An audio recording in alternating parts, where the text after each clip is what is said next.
Chapter 12. Nahri.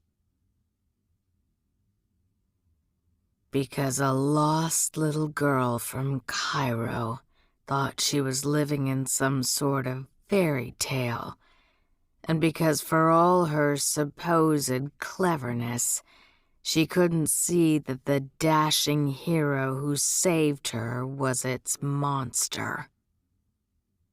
Nahri closed her eyes, quietly obeying the whispered commands of the servants painting her face.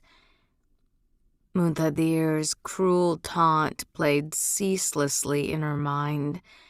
She'd been thinking about his words for days now.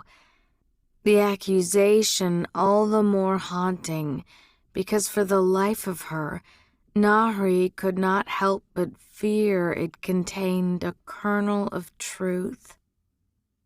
One of her maids approached with a selection of ornate hair combs shaped like various birds. "Which would you like, my lady?"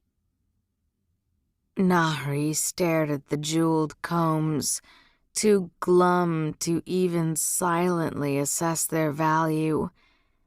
Her braids were already undone, her black curls spilling wildly to her waist. She touched her hair, twisting one lock around a finger. "It's fine like this." Two of her maids exchanged nervous looks, and from the corner of the room where she'd been watching Nahri dress with open concern, Nasreen coughed. "My lady, with all respect, between your hair and the dress, you do not quite appear to be going to a ceremonial event," her mentor said delicately. "No, I probably look like I'm about to visit my husband's bed, which is ironic because I'm damn well never doing that again." Nahri had again chosen to wear the sleeveless linen gown with the elaborate beaded collar that reminded her of Egypt. The prospect of interacting with the Katanis left her anxious, and she wanted to cling to something familiar. And she didn't really care what anyone else thought about it. "I'm going like this. It's a Gaziri feast, and there won't be any men in the women's section to see me either way." Nasreen sighed, perhaps recognizing defeat. "I take it I am still to come up with some sort of emergency so that you can leave early?" "Please." Nahri couldn't entirely snub the feast, but she could make sure she spent as little time there as possible. "Did you happen to notice if Jamshid left?" "He did. He insisted on helping me restock the apothecary's shelves, and then departed. I told him he needed another day to recover, but he wants to be at Muntadir's side." Nahri waited until the maids had left to finish the sentence. "Muntadir doesn't deserve him." "I don't disagree." When Nahri moved to stand, Nasreen touched her shoulder. "You'll take care with the queen tonight?" "I always do." It was the truth. Nahri evaded Hatset like she owed the older woman money. From what Nahri had observed, the queen was Ghassan's equal in cunning and resource, But whereas the king desired Nahri as an ally, in name at least, Hatset wanted nothing to do with her, treating her with the wary disdain someone might show an ill-mannered dog. Which was fine with Nahri, especially tonight. She would steal a few minutes to eat, possibly actually steal one of the gold carving knives used during state functions just to make herself feel better, and then be gone without having to talk to either of the Katani princes. Draping a snow-white chador embroidered with sunbursts of sapphires over her head, she followed a female steward through the open corridor that led to the formal gardens in front of Ghassan's throne room. Globes of enchanted flames in rainbow-bright hues nestled in the fruit trees, and fine carpets embroidered with hunting scenes had been laid upon the trimmed grass. Tiny jade hummingbirds glittered as they sang and swooped between delicate copper feeders, their song mingling with the strumming of lutes. The air was fragrant with jasmine, musk, and roasted meat. The last made her stomach rumble sadly. Nahri hadn't touched meat since committing to her role as Banu Nahida. Directly ahead was an enormous tent constructed with swaths of silver silk that shimmered under the moonlight. The steward pulled aside one of the pearly curtains, and Nahri stepped inside the perfumed interior. Its opulence was a mockery of the tents the nomadic Gaziris would have once called home. Stunning hand-loomed rugs in a riot of colors lay thick upon the ground, and an illusionist had conjured up a constellation of miniature fireworks to swirl and sparkle overhead.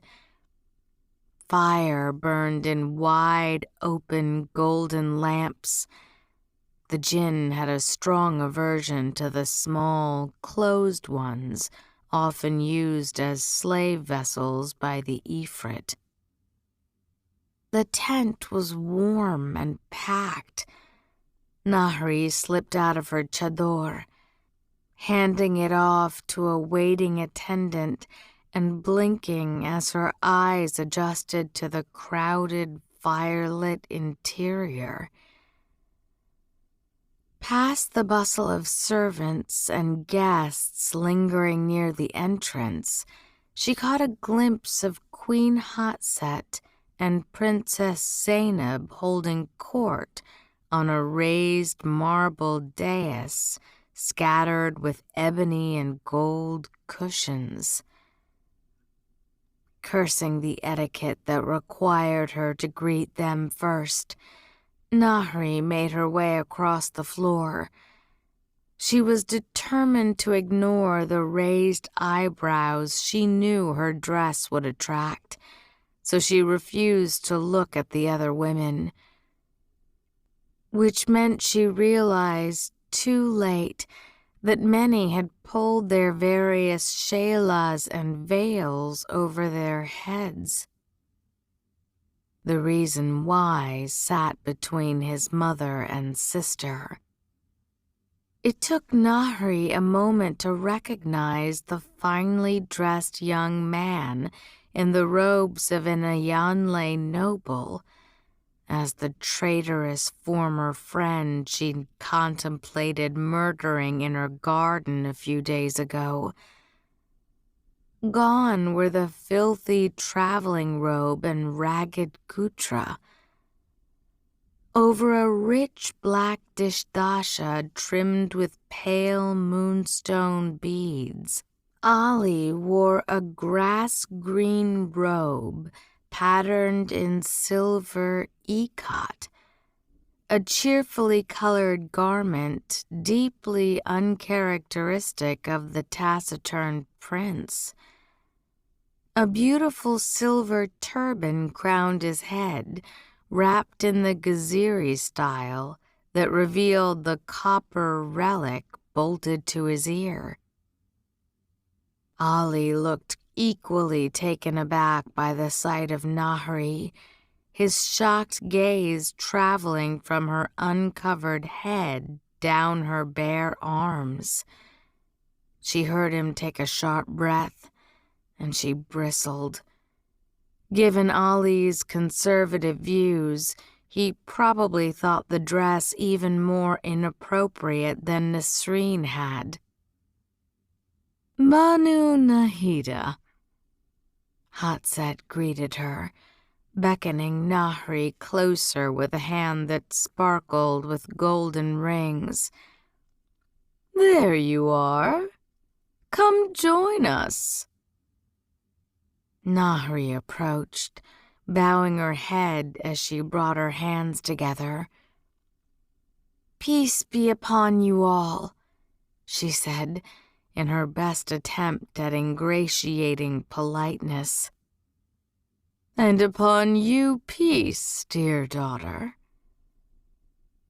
Hatset gave her a warm smile.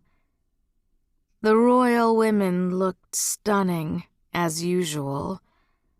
Hatset wore a silk abaya dyed in saffron and crimson, the fabric shimmering like a flame under a midnight-colored shayla trimmed in Gaziri pearls.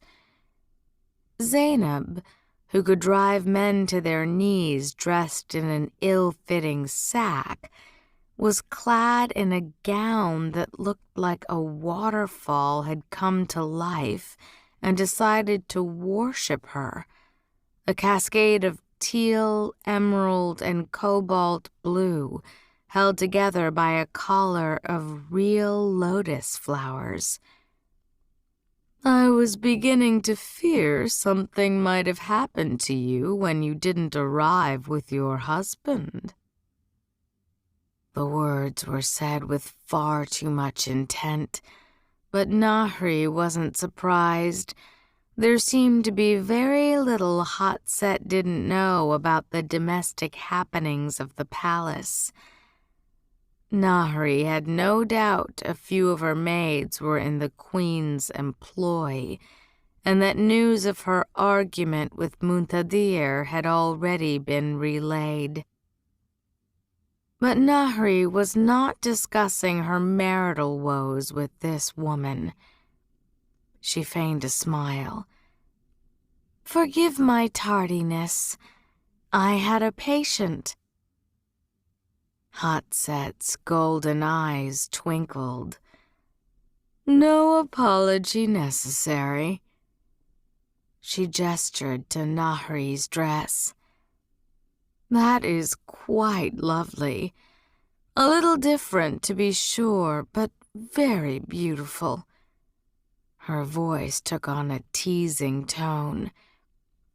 "Alu, doesn't she look pretty?" she asked her son. Ali's gaze was darting everywhere but at Nahri. Yes," he stammered. "I should go. The men will be expecting me." Hatset grabbed his wrist. "Remember to talk to people, and about things other than hadith and economics, for the love of God, Alizaid. Tell them some exciting stories about Amgazira." Ali rose to his feet. Nahri hated to admit such a thing, but he looked striking in his new clothes, the beautifully dyed robe highlighting his haughty features and luminous dark skin. She supposed that's what happened when you let your mother dress you. He kept his gaze on the floor as he passed her. "In peace," he said softly. "Go jump in the lake," she returned under her breath in Arabic. She saw him tense, but he didn't stop. Hatset smiled as she watched him walk away, her expression both proud and fiercely protective. Of course she's proud. She's probably been conspiring to get him back here for years. Nahri had been turning over in her mind the conversation she'd overheard between Muntadir and Jamshid since her run-in with Ali.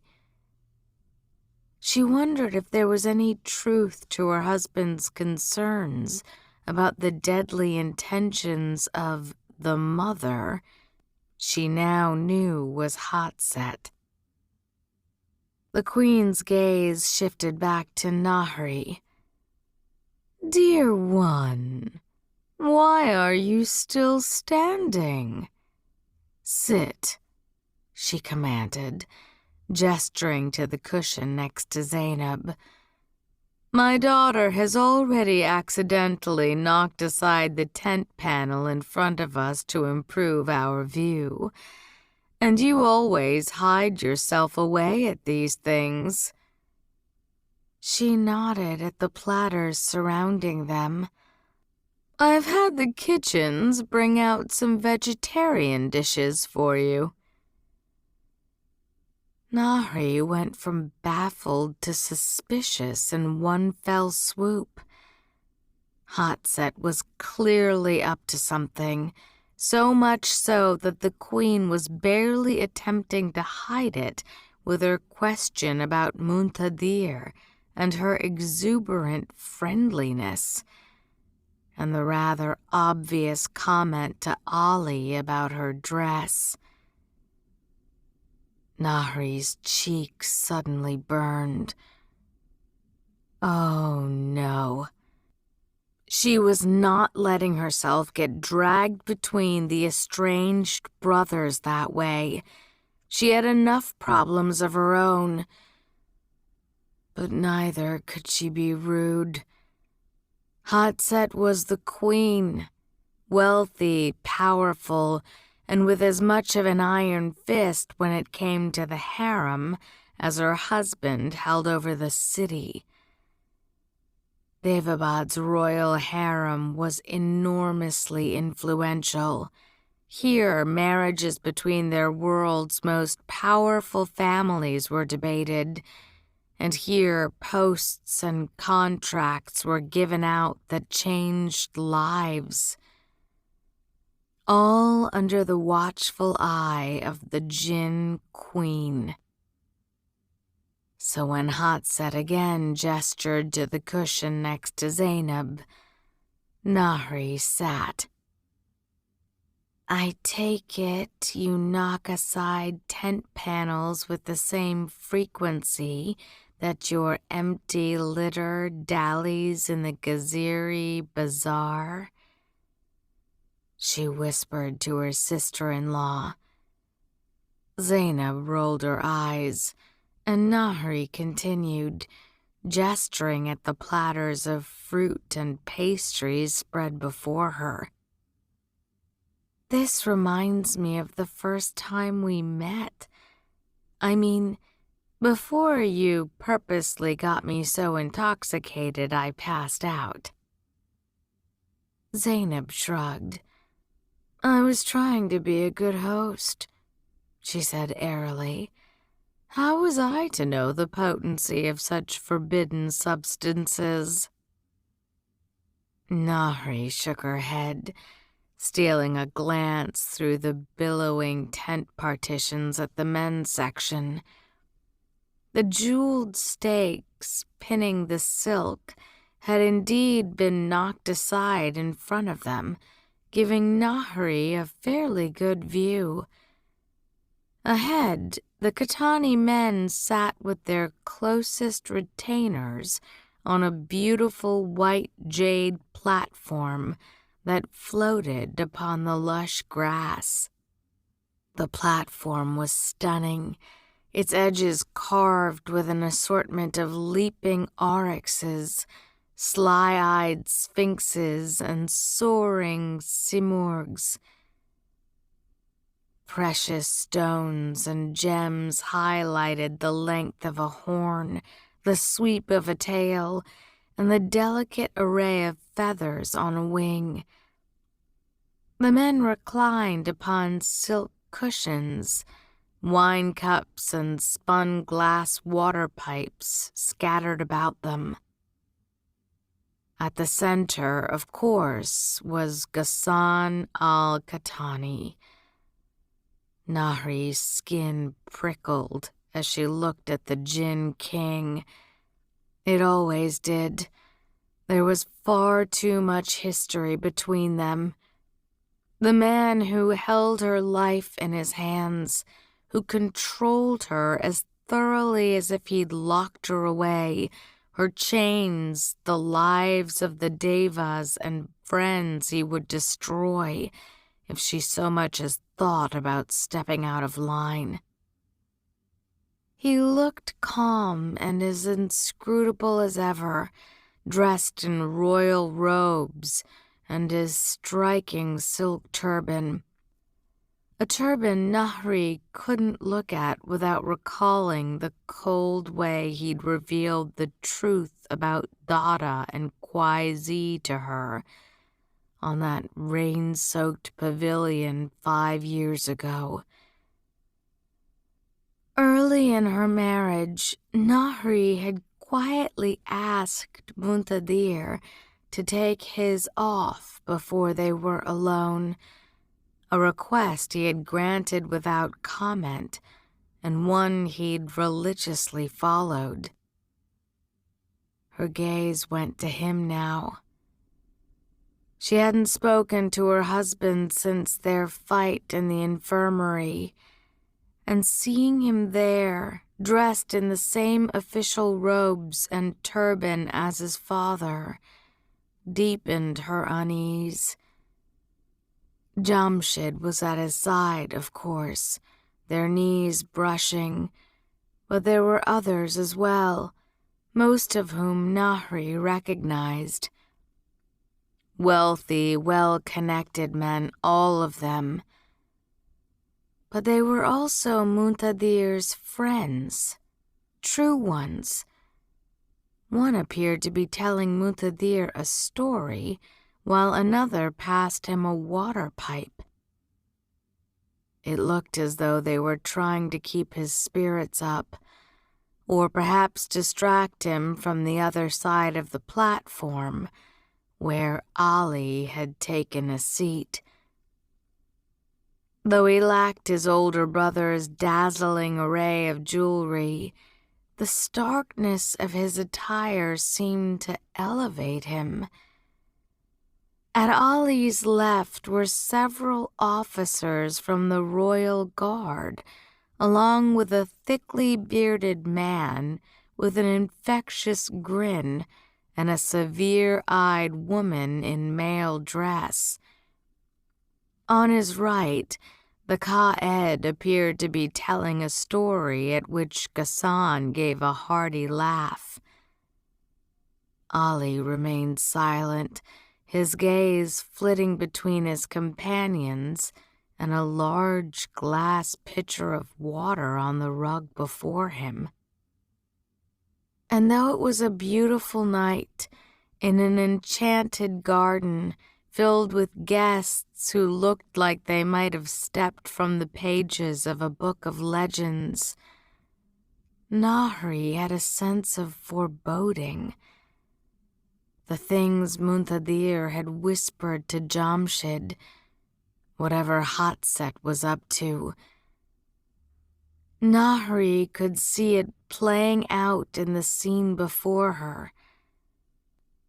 Daevabad's sophisticated elites, the literati noblemen and wealthy traders, had flocked to Muntadir. The rougher men who wielded blades and the ones who could stand before the Friday crowds and fill their hearts with holy purpose, they were with Ali. And if those brothers remained divided, if those groups turned on each other, Nahri didn't see it ending well for her people, for any of them. Her stomach rumbled. Impending civil war or not, there was little Nahri could do to save her tribe on an empty stomach. Not particularly caring about etiquette, she pulled over a tiled glass dish of knafe and a reed platter of fruit, fully determined to gorge herself on cheese pastry and melon. The nape of her neck prickled. Nahri glanced back up. Through the narrow opening, Ali was watching her. She met his troubled gray eyes. Nahri typically tried to close herself off from her abilities in crowds like this, the competing heartbeats and gurgling humors and irritating distraction. But for a moment she let them expand. Ali stood out like a spot on the eye, a deep silence in the ocean of sounds. "You're my friend," she remembered him declaring the first time she'd saved his life, with the utter confidence the haze of opium had instilled. "A light," he'd added when he begged her not to follow Dada. Annoyed by the unwanted, unsettling feeling the memory caused, she snatched up one of the serving knives. Still holding his gaze, she plunged it deep into a piece of melon, then began carving it with surgical precision. Ali drew up, looking both startled and somehow still snobbish. Nahri glared, and he finally looked away. Ahead, Ghassan clapped his hands. Nahri watched as he gazed warmly at the crowd. "My friends, I thank you for honoring my family with your presence here tonight." He beamed at Ali. "And I thank God for allowing me the joy of seeing my youngest again. It is a blessing whose value I didn't quite realize until he came striding into my palace dressed like some northern raider." That brought a chuckle to the mostly Gaziri crowd, and Ghassan continued. "Prince Alizade, of course, wanted none of this. If he had his way, we'd share a single platter of dates and perhaps a pot of the coffee I hear he now brews himself." Ghassan's voice turned teasing. "Then he would likely give us a lecture on the benefit of estate taxes." Ali's companions burst into laughter at that. Muntadir was clenching his wine cup, and Nahri didn't miss the quiet way Jamshid lowered her husband's hand. "I will, however, save you from such a thing," Ghassan said. Indeed, I've something else planned. My chefs have been furiously attempting to outdo each other in advance of Navasatam, so I issued them a challenge this evening. Prepare their finest dish, and my son will choose the best cook to design the menu for the generation celebrations. Nahri grew a bit intrigued at that.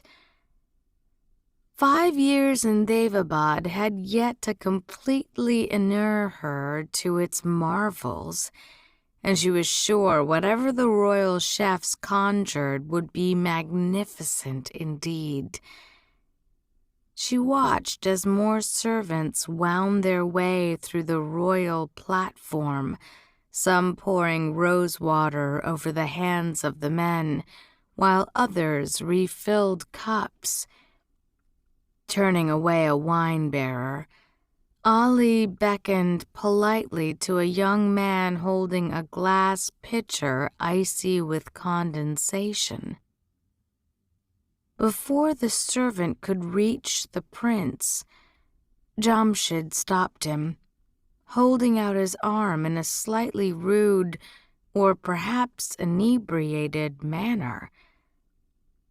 He took the pitcher and poured his own glass of what Nahri recognized as tamarind juice before pushing it back at the other man. He took a sip and then set his cup down, reaching out to quickly squeeze Muntadir's knee. Ghassan clapped his hands again, and then Nahri wasn't looking at Jamshid, because a damned boat had joined them. Carved from teak and large enough to fit the royal family, the boat swept in on a wave of conjured smoke, a miniature version of the great stone ships said to sail the Indian Ocean. On its silk sail, the emblem of the Sahrain tribe had been painted, and indeed the man accompanying it was Sahrain, his striped hood thrown back to reveal red-streaked black hair. He bowed low. "Majesty, your royal highnesses, peace be upon you all." "And upon you, peace," Ghassan replied, looking bemused. "An impressive presentation. What do you have for us, then?" "The finest of delicacies from Kart Sahar. Cave eels. They are found only in the deepest, most forbidden cisterns of the Sahara. We capture them alive, bringing them back in great vats of salt water, and then prepare them in a scented broth of the most delicate perfumes and preserved vinegars." He beamed, gesturing to the boat. No, to the vat, Nahri realized, catching sight of several sinuous shapes churning in the dark liquid filling the bottom. "They have been swimming in there a whole fortnight." The look on Ali's face was almost enough to make the whole evening worth it. He choked on his tamarind juice. "Swimming? They're still alive?" "But of course."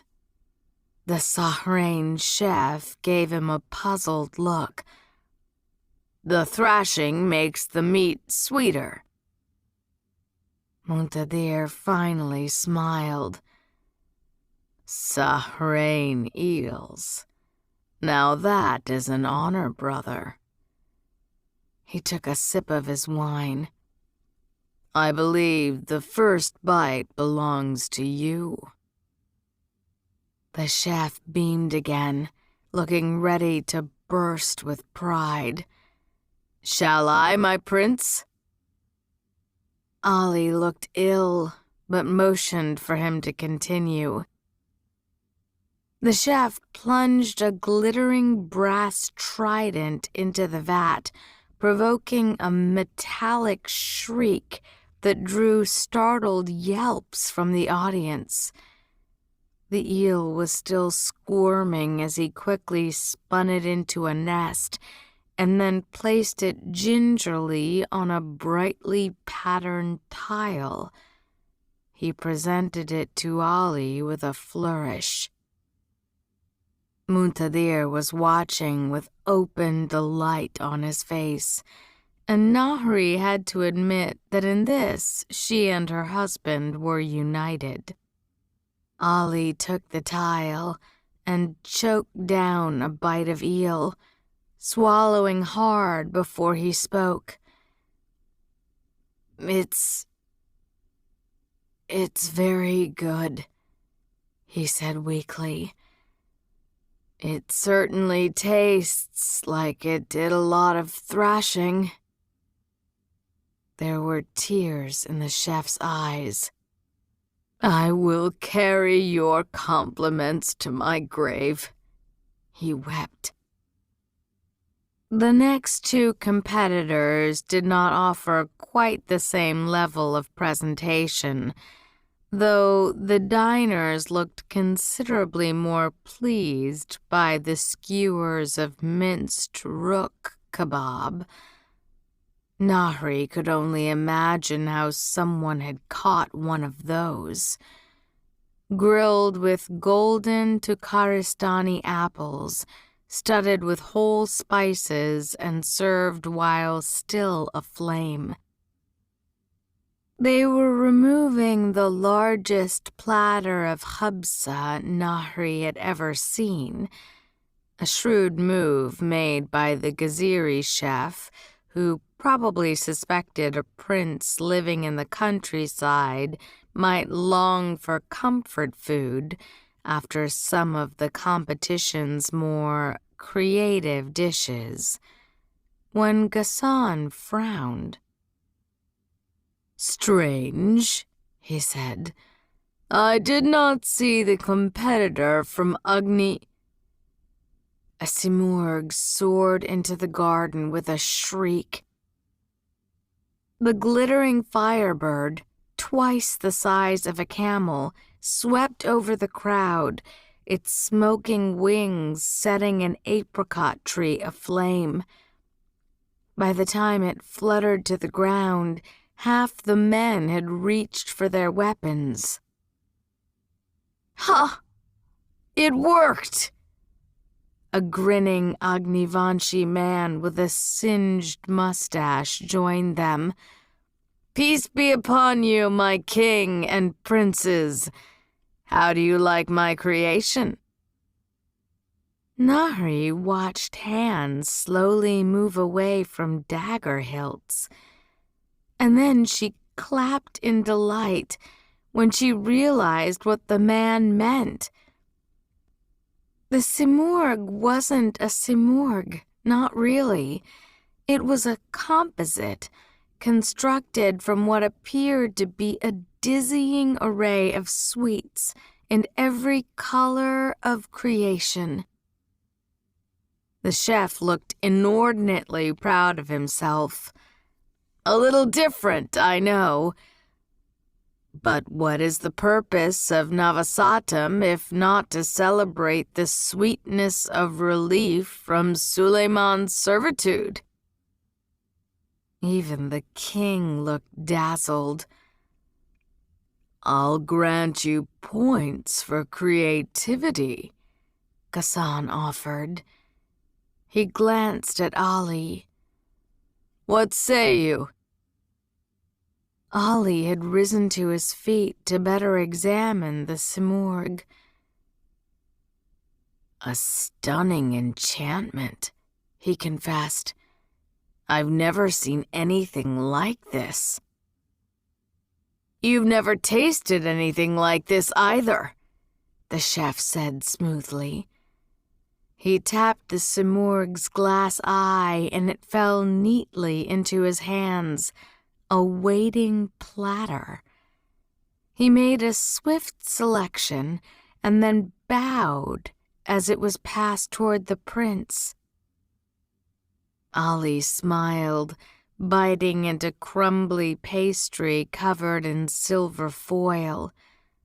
Appreciation lit his face. "That is delicious," he admitted. The Agnivanshi chef shot a triumphant look at his competitors as Ali took a sip from his goblet and then tried another sweet.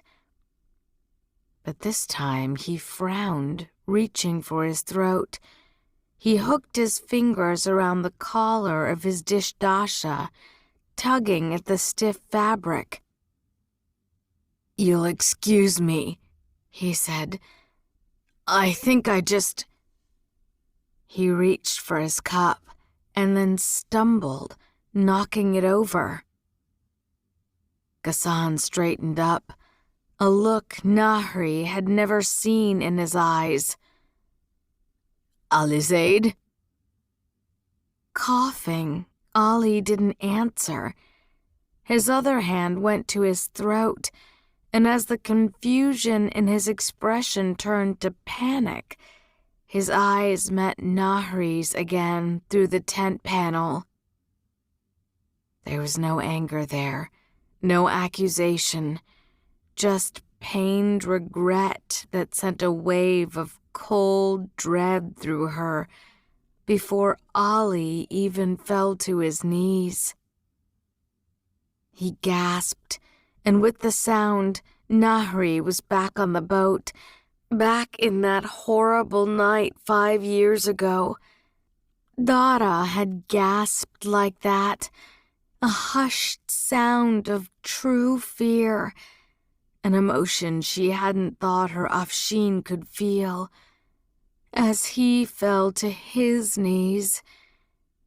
His beautiful eyes had met hers, and then he'd gasped, his body crumbling into dust as she screamed.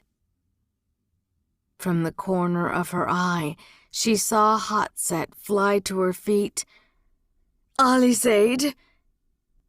And then it was chaos. Ali collapsed, choking and clawing at his throat. Hotset burst through the tent, propriety abandoned as she raced to her son's side. Zainab screamed, but before she could lunge forward, a pair of female guards descended, nearly knocking Nahri aside in their effort to pull the princess to safety. The royal guard was doing the same on the men's side, soldiers hustling a stunned Muntadir back. The Qa'ed drew his Zulfikar and then actually grabbed Ghassan, locking him in a tight protective grip. No one stopped Hotset. Well, one of the guards tried, and she smashed the heavy goblet she was holding into his face, then dropped at Ali's side, shouting his name. Nahri didn't move. She could see Dara's tear-streaked face before hers. "Come with me. We'll leave, travel the world." His ashes on her hands, his ashes on the wet robe of his killer. Everything seemed to go very still. The screams of the crowd faded, the thud of running feet fell away. A man was dying before her. It was a scene she knew well from the infirmary, one of desperate family members and scrambling aides. Nahri had learned not to hesitate, learned to shut her emotions off. She was a healer, a Nahid. the doctor she always wanted to be. And in her dreams, her foolish dreams of being an apprentice to the great physicians in Istanbul, of taking her place in one of Cairo's famed hospitals. In those dreams, she was not the kind of doctor to sit and watch a man die. She jumped to her feet. She was halfway to Ali, close enough to see the shimmering silver vapors escaping the gashes he'd clawed in his skin, when Suleiman's seal crashed down upon her. Nahri swooned, fighting for air herself, weak and bewildered by the sudden clash of incomprehensible languages. She spotted the seal glowing on Ghassan's face, and then Hatset whirled on her, brandishing the goblet. Nahri froze. Ali started screaming. Blood blossomed from his mouth, from his throat and neck, silver shards emerging from his skin in bloody bursts. The silver vapors, Nahri realized. They'd turned to solid metal the instant Ghassan called upon the seal. Their misty form must have been magical.